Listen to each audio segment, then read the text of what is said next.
Hi, I'm Tom Wilk. I'm a Master Beekeeper here in Queens, New York since 2012. And I run Honey Fest on Rockaway once a year, and we have a whole bunch of people that come over. And it's to celebrate honey, but it's also really to celebrate pollinators. So without pollinators, we wouldn't have flowers, we wouldn't have seeds, we wouldn't have fruit, we wouldn't have vegetables. So honeybees are one pollinator. Some people don't know if it's really a natural pollinator to the area, but it's one that's needed. But there are so many other. In New York, there are over 200 different pollinators, and we got to stop using pesticides so we can protect them all. Honey Fest is a festival that started in 2010 when beekeeping became legal in New York City, and it was started by Brooklyn Grange. And in 2016 was the last time Grange ran it, and they asked me to take it over, and I was glad to do it, just because it's just fun to have a bunch of beekeepers in one place, all celebrating what we do for a living, and we're not competing with each other here. We're all working together, and we're all making money, and the money we make here helps us buy more bees and helps us buy more stuff to keep our bees. Many people get bees from the south, from Georgia, and they bring them up in packages in April.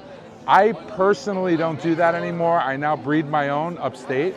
I have a large apiary, and in the springtime, the bees, as they're growing, they'll split and they'll naturally swarm. And if you catch them before they naturally swarm, you can create your own swarm and create 2 hives or 3 hives out of 1 hive. So that's how I've been supplying my own bees for myself for the last 5 years.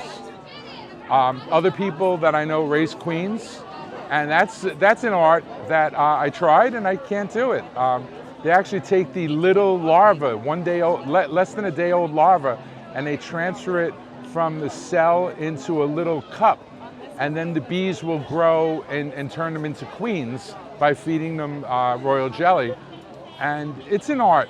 And I took the class, and the guy looked at me and says, just take care of bees, don't try to make queens. And I agreed with him. So I will buy queens from my friends sometimes if I need them.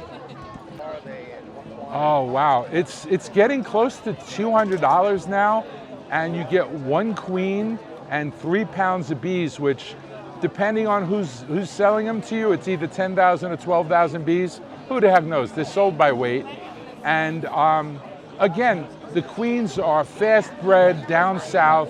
So to me, having bees that are from hives that overwinter in upstate New York, those bees I feel have a better chance of overwintering here in Queens or in Long Island, where I keep bees as well. So I like to have New York bred. And there are queen breeders in New York State, but a lot of them are far away, and I don't like to ship bees if I don't have to. So I'd rather just take mine from my own hives. I started in 2012, so quick math is this is my 14th year. So, and I grew from 2 hives the first year to last year at 83 hives. I slowed down this year, stopped a few apiaries. I'm down to in the 70s. But I just built a new processing building up in Bethel, New York. I bought some land and built my own barn, and we're going to have a honey processing room there. And we just put in the posts and the electricity to put an electric fence so I can have bees up there as well. So that pad that I built will have anywhere from 2 to 50 hives. All depends on how well my surgery goes in January. This year I lost 3 hives in Long Island to something called small hive beetles. We're guessing because of the amount of rain that we had, the beetles just overtook the hives, and they got really yucky inside, a bunch of larvae. In fact, when I took the hives home, the bees left. They just said, screw this, and they left. That's called absconding. And so I threw the stuff in the back of my truck because I didn't want to leave it there. And when we took it all out, I threw all the frames away because they were all gross and disgusting. And my truck bed was full of larvae from these small hive beetles that I had to hose it out.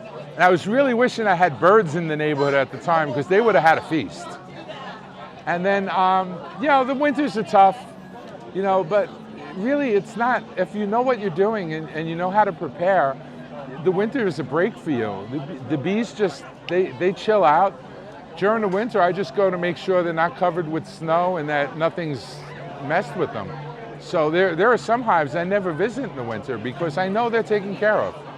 They only come out when it's over 50 degrees. They go out and they do an elimination flight, which is saying basically they go out to poop. They're very clean. They don't do that in the hive. And so if it's over 50 degrees, I'll cruise by. Sometimes I just pass by the apiary, see if I see bees flying. If I see bees flying, I know Mother Nature's taking care of them. And if I don't see bees flying, then sometimes I'll go open the top if it's warm enough. But most of the time I leave them alone until April. The thing that makes me happy is my building. It's been, I'm a city boy. I know nothing about building stuff. And it's just been great to be part of the process and stuff. Our biggest accomplishment was becoming a Master Beekeeper. I did it before COVID, so I actually went to Cornell and did my test and did my group talk in front of the PhDs and took the written exam all up in Cornell in 2 crazy days, and found out as I was driving back home to Queens that I passed. And so that was probably my biggest accomplishment.